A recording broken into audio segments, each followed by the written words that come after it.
Meteorites, alien invaders that crash through our atmosphere and fall to Earth without warning. Steve Arnold and Geoff Notkin live to exhume these scientific wonders from deep space. Numero uno! Got one! Yay! They are Fantastic. the Meteorite Men.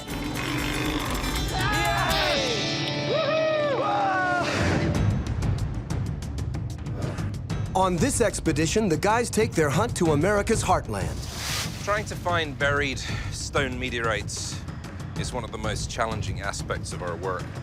They're here, or at least they used to be here, and I think they still are. As the search throws up false target, 11 pieces of wire and no meteorites. after false target, You just had to throw a wet towel on my joint. emotions run high, It's a very nice rock that's not a meteorite. and the Meteorite Men are at a standoff Still looks better than anything you found.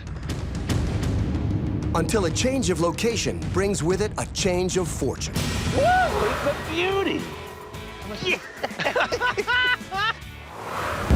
Space rocks, traveling at an astounding 17,000 miles per hour. Meteorites careen to Earth and remain buried until now.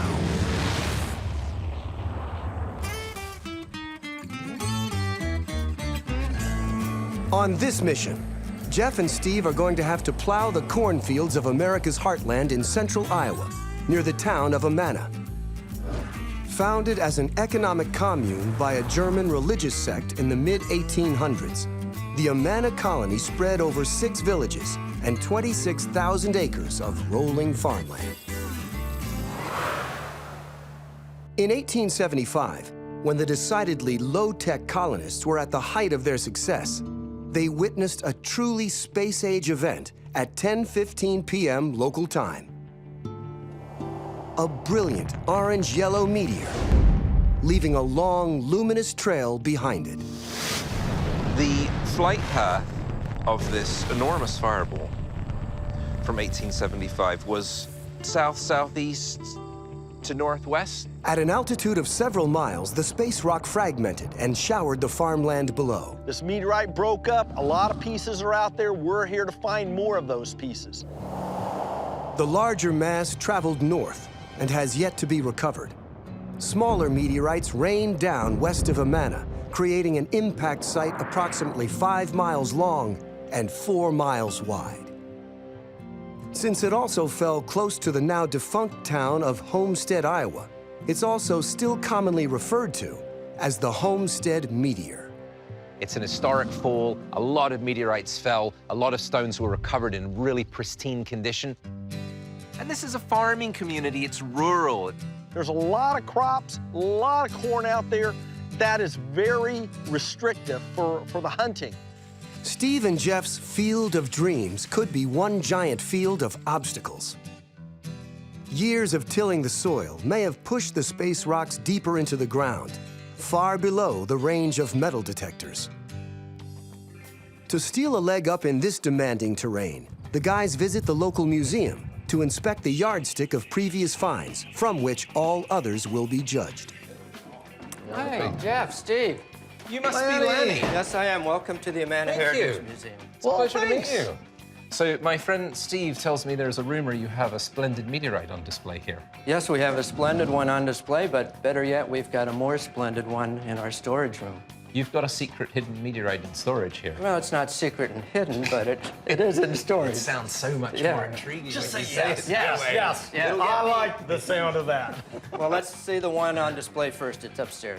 We're ready to see it if you're ready to show it to us. I'm ready. Splendid. Lead on, sir.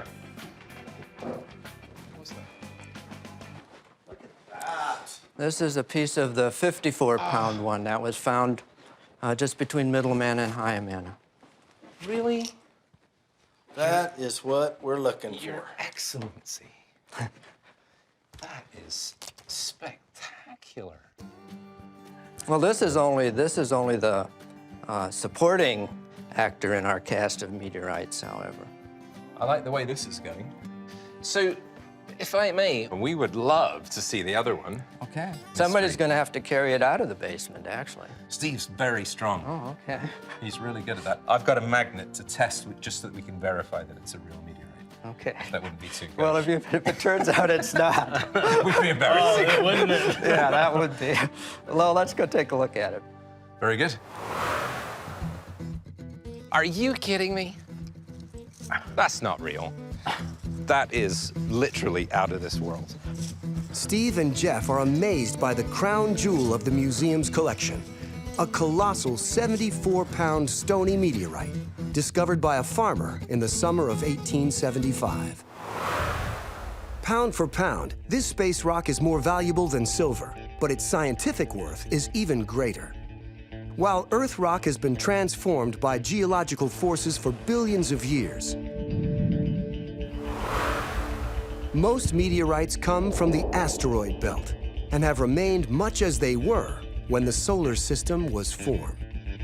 By examining meteorites, scientists can determine the chemical composition of the solar system as it was being born. Museum director Lanny Holdy looks on with pride as Geoff and Steve examine this relic of ancient space history. What's amazing is this is the thumbprints are actually the size of thumbprints. They're not real little ones. It's a very unusual regmaglypting pattern.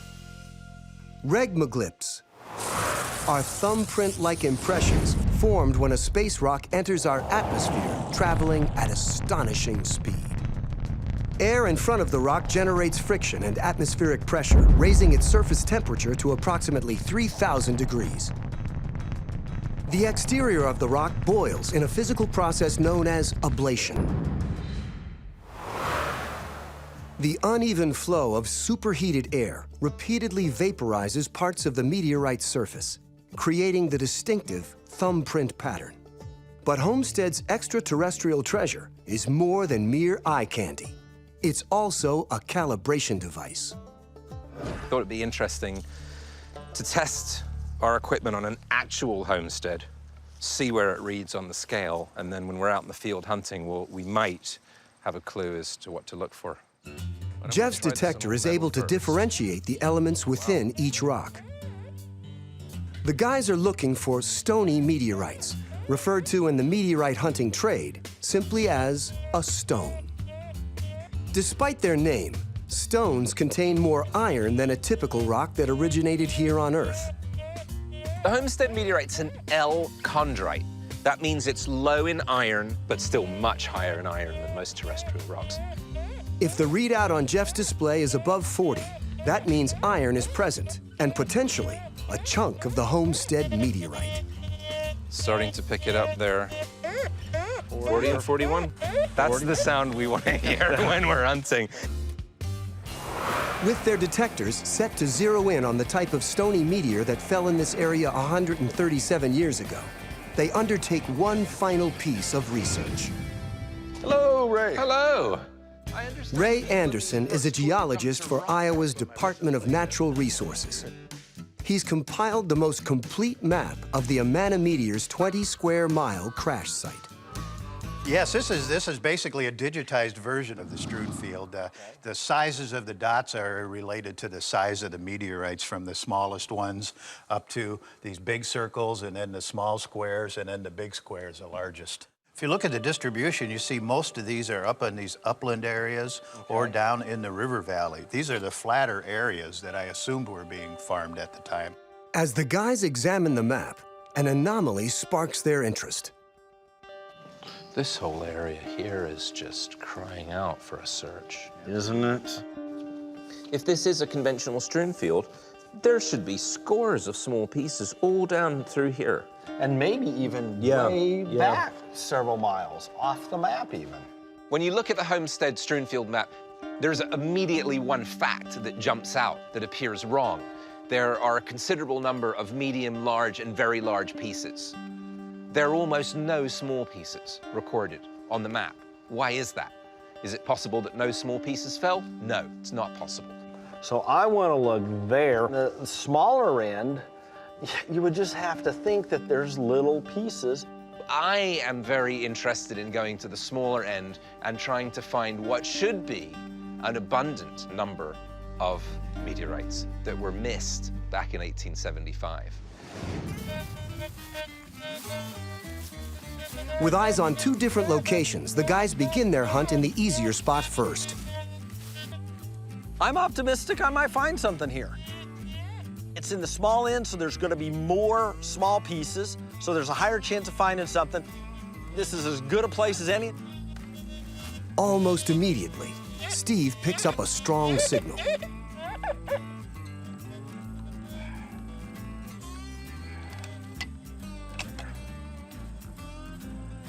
Barbed wire. Ah, another piece of wire.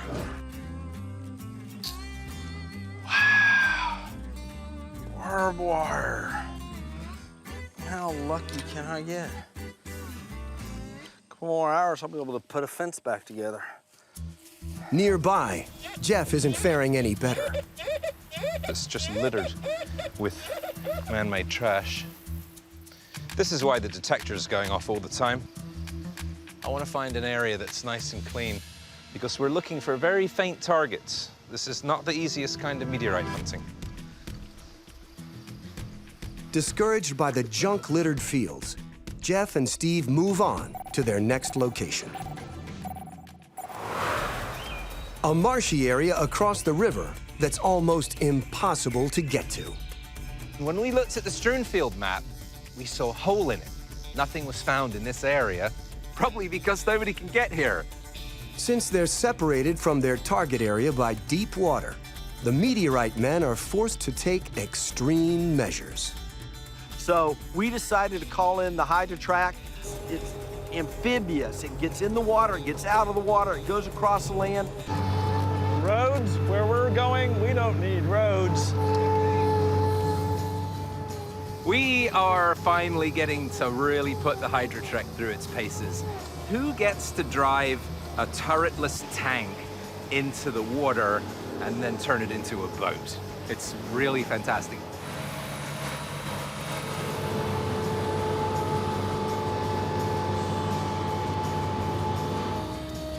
Some of the banks out here are really sharp, so we're looking for these little beaches, these little sandbars on the edge that we can come up and land and go hunt from.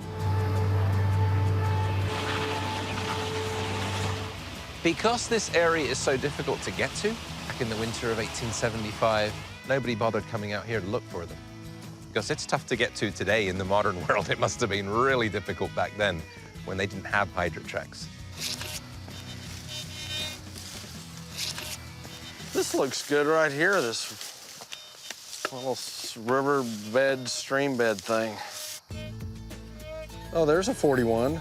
Let's dig it. Ah.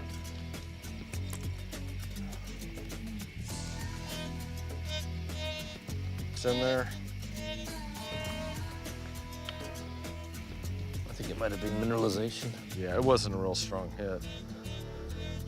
Soil around the world varies in its level of mineralization. In Iowa, water has forced iron compounds to migrate to the surface. And it's this iron content that is throwing up false target after false target. Might be a quarter. Undeterred, Steve carries on and soon finds himself in another tangle. Wire. Why do they need a barbed wire fence out here? If this area was fenced, perhaps the colonists did settle here after all, and they might have picked the site clean. I know there's some big ones. There's this big 2 square mile gap in the middle of the big end of the strewn field, which has this river running through it, has this forest running through it. They're here, or at least they used to be here, and I think they still are. With 2 strikeouts, the guys head upriver to their next location.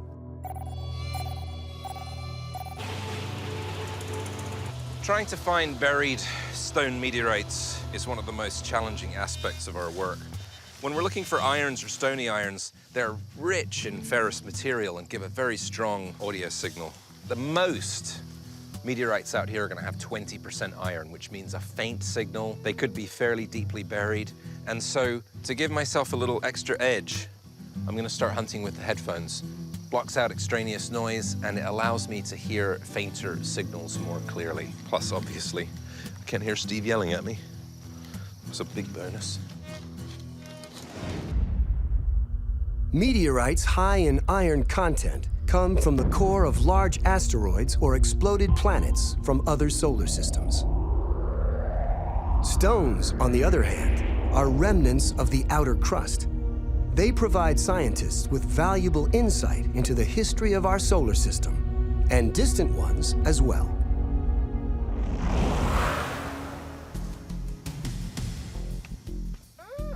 After just a few hours into the search, Steve's detector picks up a strong signal, which could mean he's found a meteorite buried in the iron-rich Iowa soil. Looks like there's rust on the dirt here. It's like it's overloading on something.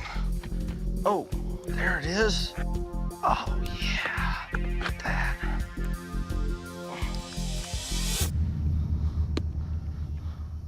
Not barbed wire this time, but unfortunately, another meteor wrong.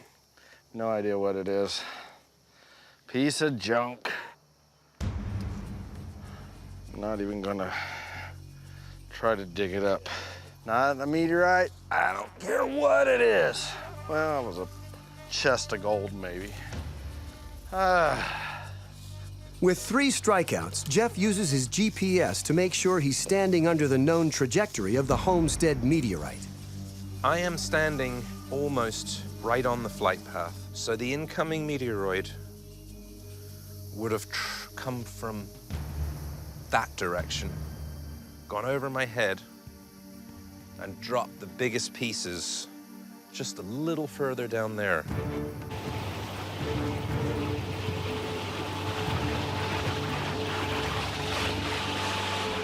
Out here in this fairly wild and unexplored area, we would expect a few very large masses. That's when the numbers game comes into play. And while following the original flight path might seem like a good idea, it's not quite as easy when you're inches deep in mud and water. Oh, this isn't good. All right, let's try again.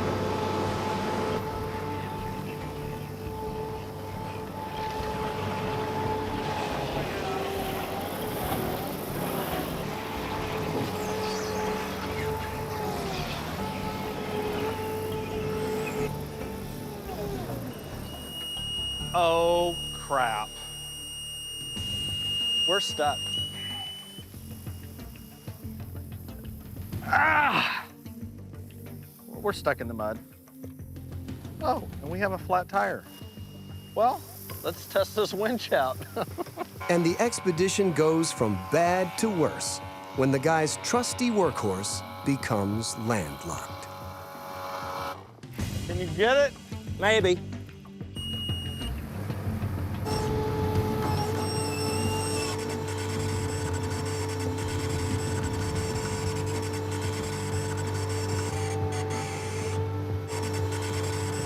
Okay, we're almost there. That's it. Okay. All right, we're good. If we can get it into the water, we can at least get to the other side. Right. The propellers. Yep. Okay, let's try to, go there in the middle. Well, that was a narrow escape. I mean, I know I criticize you for wrecking vehicles, but I must say that after you've wrecked a vehicle, you do usually manage to bring back what's left of it, and that is very admirable. It's impressive. After another dead end, Geoff and Steve regroup to brainstorm their next strategy. The guys decide to turn to the local community for help. Perhaps some folklore might give the guys intel to help reboot their hunt. Hosting their first ever antique rock show, Steve and Geoff asked the locals to bring any mysterious rocks to them for inspection. Howdy, folks. Any new space rock could provide the guys with a lead on where to hunt next. Good afternoon. Hello. How are you? Good. What's your name? Will? What do you have? Oh, I found this out in my Oma and Opa's backyard in Hyamana. I'm gonna say, unfortunately, this is not a meteorite, and I'm gonna let Geoff say what it is, because I don't know what it is. I would say that it is hematite. It's the right kind of color. It's a good meteor wrong, a very good one. Thanks for bringing that in. Appreciate it. It is a little It magnetic. is. Nice fusion crust. It's got quartz crystals in it. Quartz is an essential component in many earthbound rocks, not in space rocks. So, Charlie, here is an actual stone meteorite. Okay.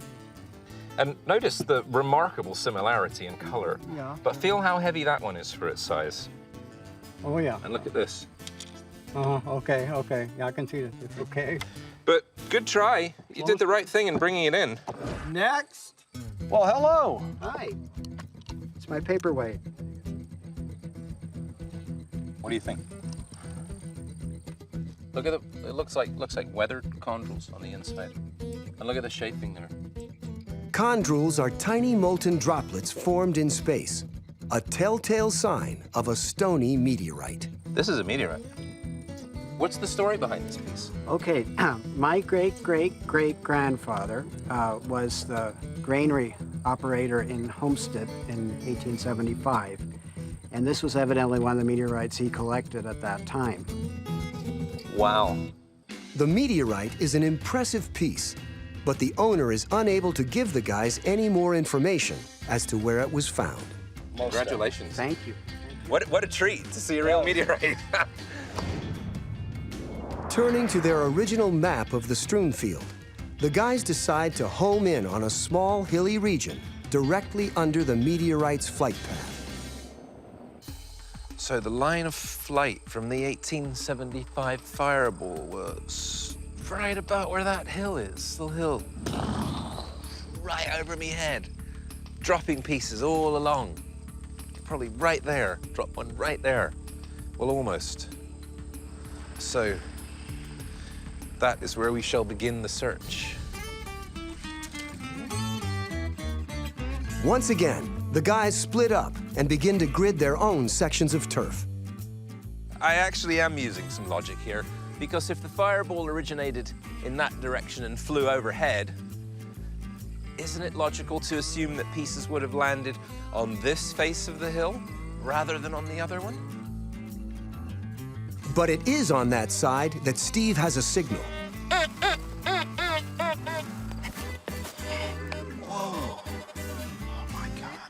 Geoff, look what I found. What have you got? A rock of fusion crust. Fusion crust is one of the telltale signs that the guys look for when hunting for space treasure. Traveling through space at up to 150,000 miles per hour, meteorites are slowed down by friction and pressure once they enter our atmosphere. As the rock cools, its molten surface forms a dark coating known as a fusion crust. Liftoff. 60 years ago, fusion crust found on recovered meteorites helped scientists to figure out how to keep astronauts safe while returning to Earth after a mission in outer space. Geoff and Steve held a video conference with NASA's senior scientist, Daniel Rasky, to find out how. Back in the 50s, when they were trying to get vehicles to go to the speed of sound, they were finding that they had a problem because the leading edges and the sharp portions of the vehicle would melt. These two gentlemen, Dean Chapman and Harvey Allen, started looking at meteorites and trying to understand how did they manage to survive very, very high speeds coming into the atmosphere. And so they actually looked at the shape and actually eventually devised what's called the blunt body design. Allen and Chapman discovered that these blunt-nosed re-entry designs deflected the heat and slowed the craft down more quickly, thereby protecting the vehicle. I find it remarkable and kind of inspiring that the study of meteorites has actually helped the space program. And welcome home. Absolutely. If you come across any unusual meteorites with some unusual shapes, we'd love to see them, to see if there may be some secrets there that could help us in our advanced vehicle designs. It's a deal. Okay, it's a deal. On the plains of Iowa, the Meteorite men continue to debate Steve's find. Despite the appearance of what may be fusion crust, the heat signature of a space rock, Geoff remains skeptical. There's some attraction, but I don't think it's enough. It feels a bit light, I think, for a stone. I don't think that's a meteorite. You just had to throw a wet towel on my joy, didn't you? I'm just trying to be realistic. You asked me what I thought. Within minutes, Steve thinks he's found further evidence to bolster his case. Another space rock, only 3 feet away from his first find. And how about this one? This one what? Another one. Really? Yeah, and it's a 41, 42, 41.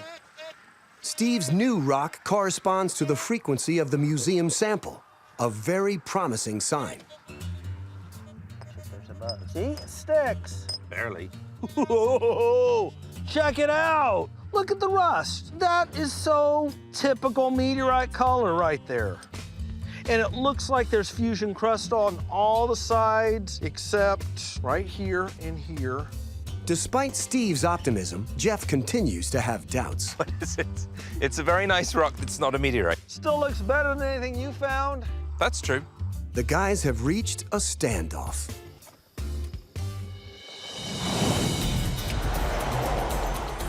They decide to take the most promising specimen they've found so far and get a second opinion. Time to visit one of their most trusted consultants, Dr. Lawrence Garvey of Arizona State University, 1,500 miles west of the Hawkeye State.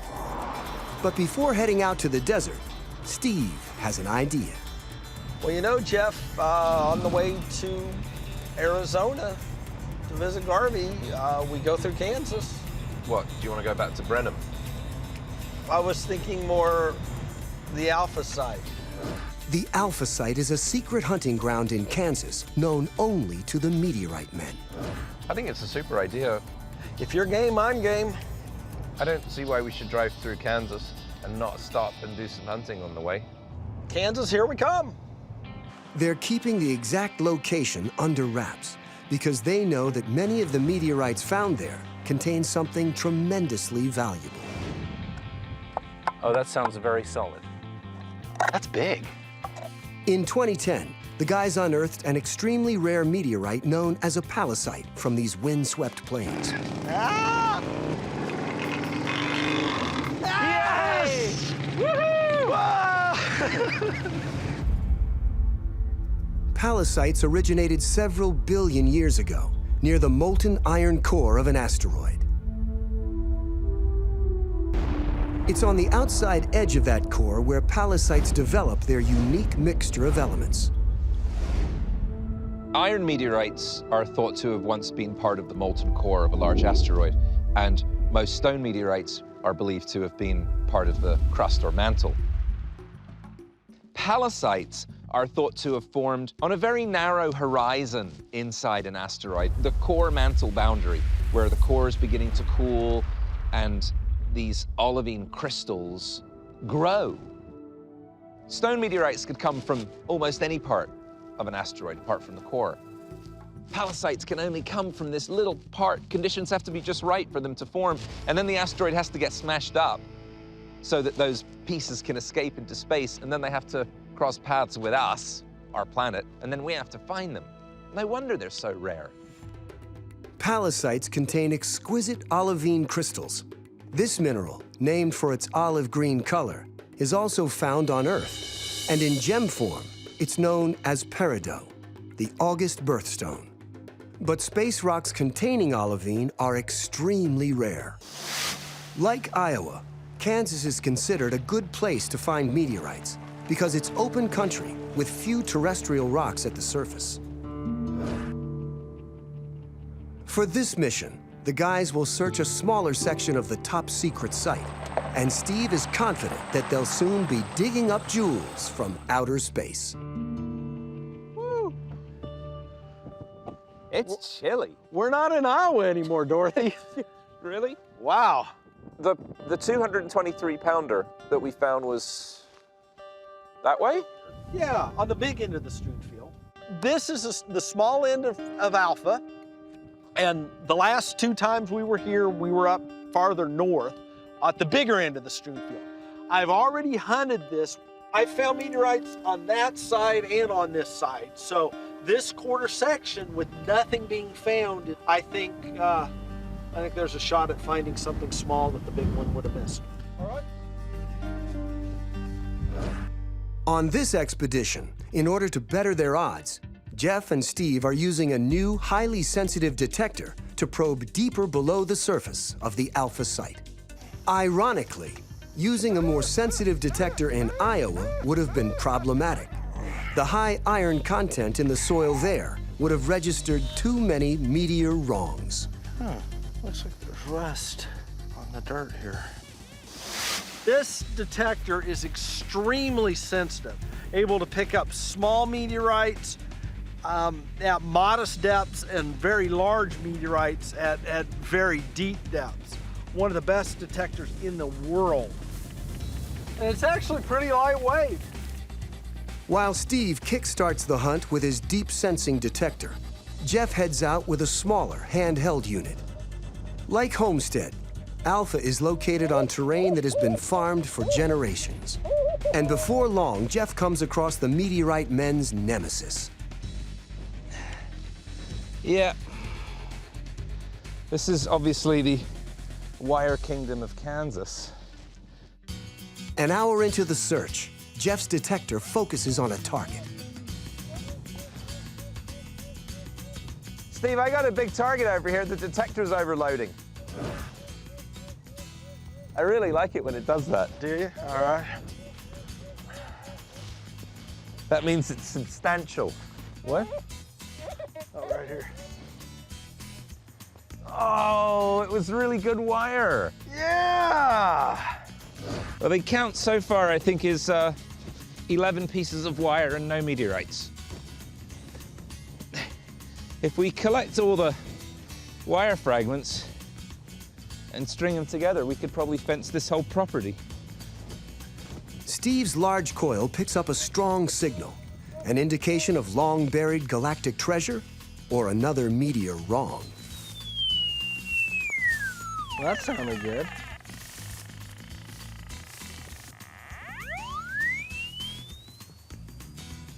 Wow. Geoff! Come here! What have you got? I got a real good signal. Maybe too good. I What's don't know. too good? Well, too big. It's reading really high. You want to just leave it?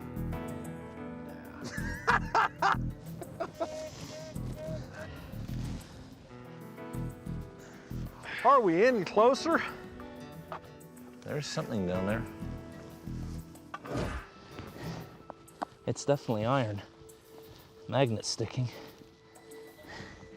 But is that human or extraterrestrial?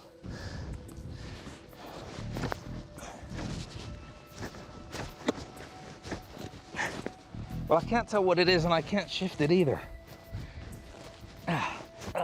Damn it. It's definitely man-made. Okay. Oh well, so much for that one. Time may be running out, but Steve has one more idea to push the hunt into second gear. Is that your sun chair? No, it's yours. Really? You made that for me? Yes. I've often wondered what a vehicle would look like if you owned it for years. It's just so classic. The whole front end is smashed in, the lights are smashed, there's no back window, the tires are all different, and you've got this device on the back. Is that your sun chair? Would you like a tour? I would. I know I have said that I considered the giant coil to be your greatest invention, but I think this actually may now be your greatest invention. True to form, Steve has found a way to do whatever it takes to track down meteorites, wherever they may be hiding. But I want you to remember some things that have happened in the past with you and heavy equipment.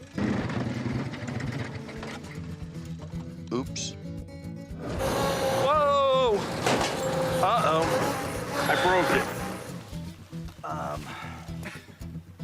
That's not good.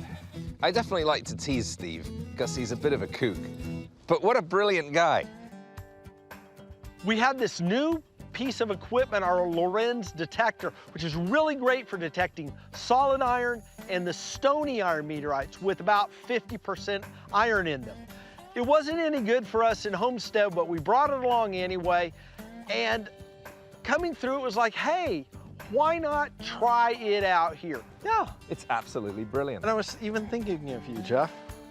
The guys will do virtually anything to grab a chunk of space. But one thing they'll never do is skimp on luxury. Oh, look at that! There's a drink holder. Okay, now I have literally seen everything. Anyone who thinks meteorite hunting is hard work better think again. That's right. This is opening up a whole new dimension. Oh, I need a cocktail and a sunshade. Steve will drive the truck with the large coil detector hitched to the back and dragged behind, while Geoff keeps his ears tuned for any telltale signs of a possible find. Just went over something big. When the guys hit a target, Steve zeroes in with a handheld detector. 28, 27. I mean, it really wailed. It doesn't seem like it could have been a little piece of wire. Do you want to go over it again? The guys loop back to home in on their target. Is it buried space treasure or more discarded agricultural trash? Hold it, hold it.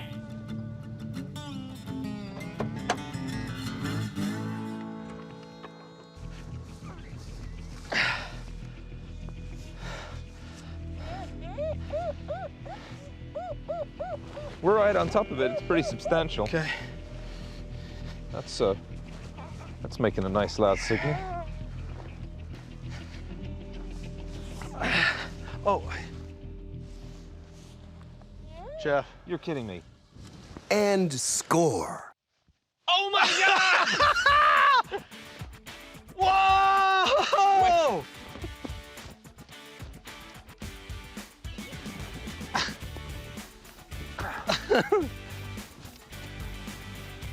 Okay, I've seen enough of these. We don't need to do this. Yes!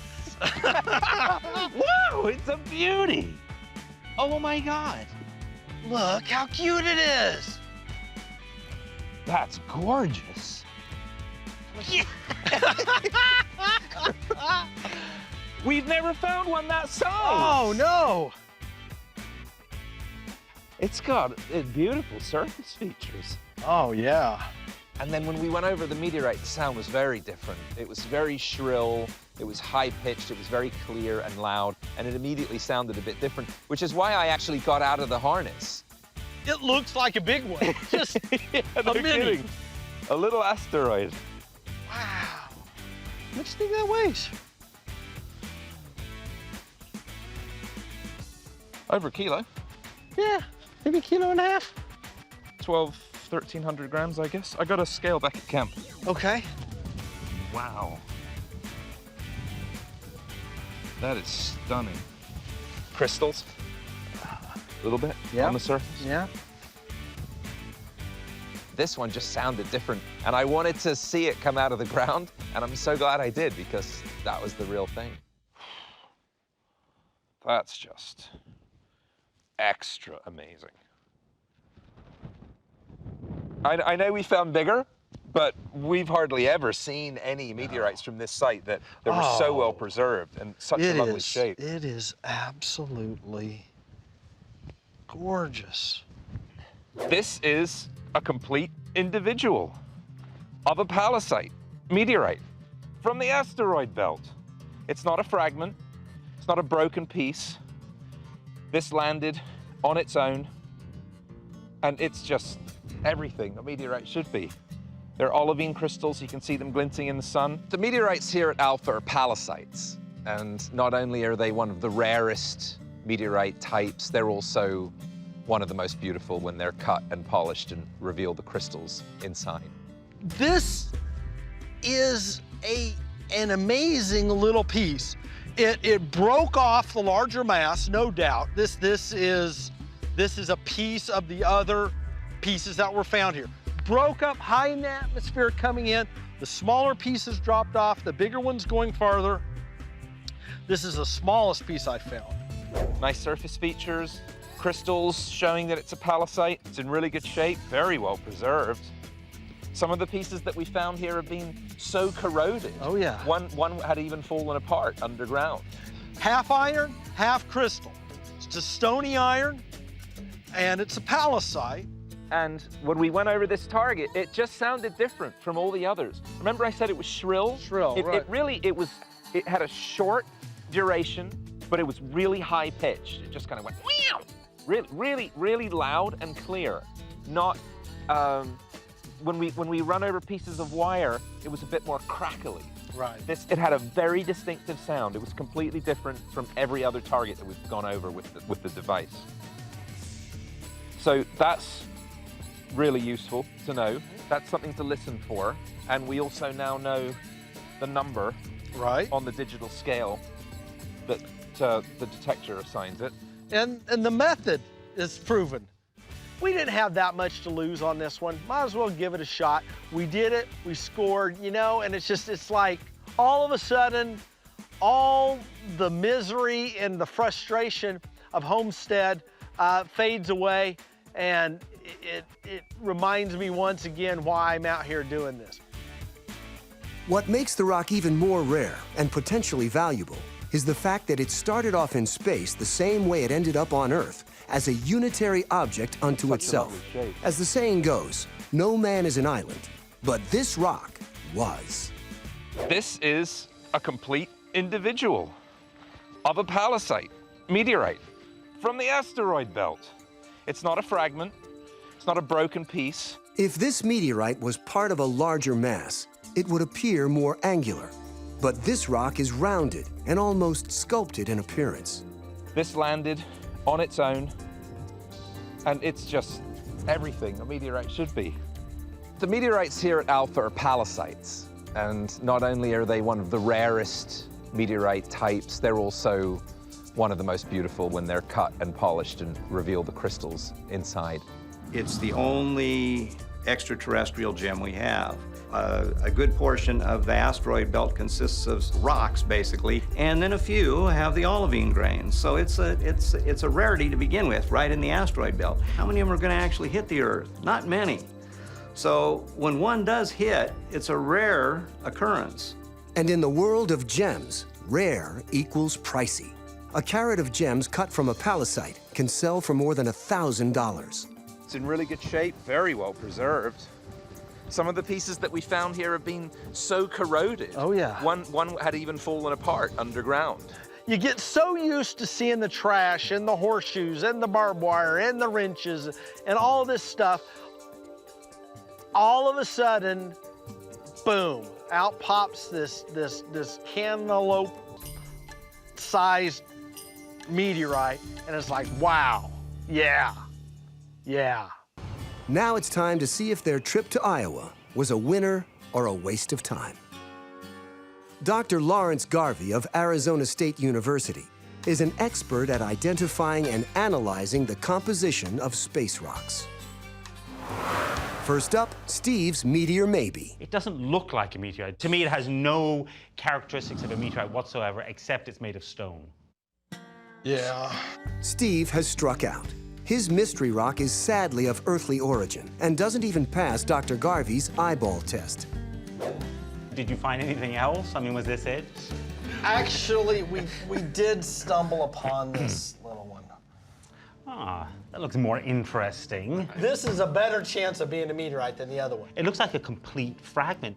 It's from our palisite Alpha location, our little secret location. So does a magnet stick to it? Oh, yes. It does? Yes, please try. Oh. That's not bad, is it? That's good. Garvey places the celestial rock under a high-powered microscope. So this is the exterior of the sample. This paler stuff around the outside is the olivine. Beautiful, gemmy olivine, also called peridot. Peridot. And you can see the yellow and the green that's typical of very pure olivine. It has that look of something that's been rounded in the melting process. Okay, why don't we look at plain light first, plain polarized light, so not cross polars. Just see if we see anything interesting. So here my polarizing.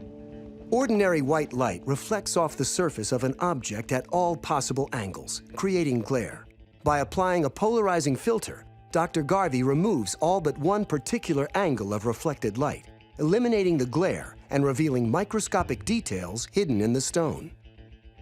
This is just reflected light now. You see the olivine crystals here and here. So this is reflected light. So what we're going to do now is do some transmitted light. So let's turn off the reflected light now. Transmitted polarized light strikes the specimen at one particular angle and is used to look for minerals that reflect only that particular angle of light. In this case, olivine crystals. We turn off the reflected light, we can see the nice olivine crystal here, and we're actually seeing through the crystal. So if we do cross polars now, we should be able to see if we see any interference colors.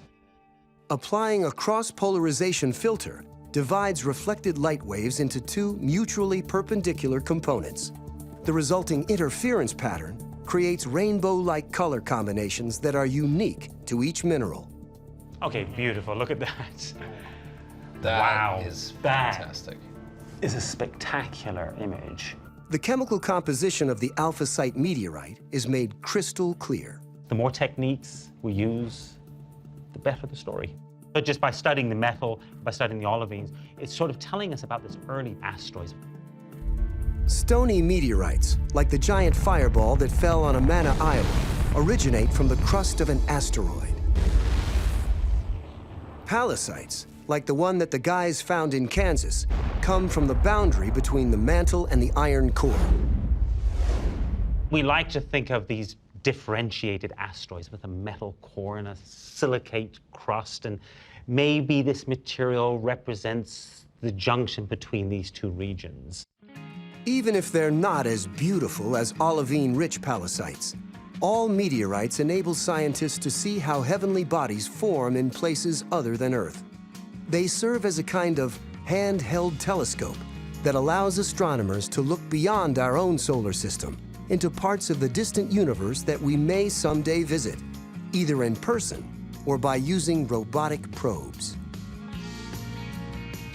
Thank you for taking us on this amazing journey to the interior beauty of palisites. That is really something. They are beautiful.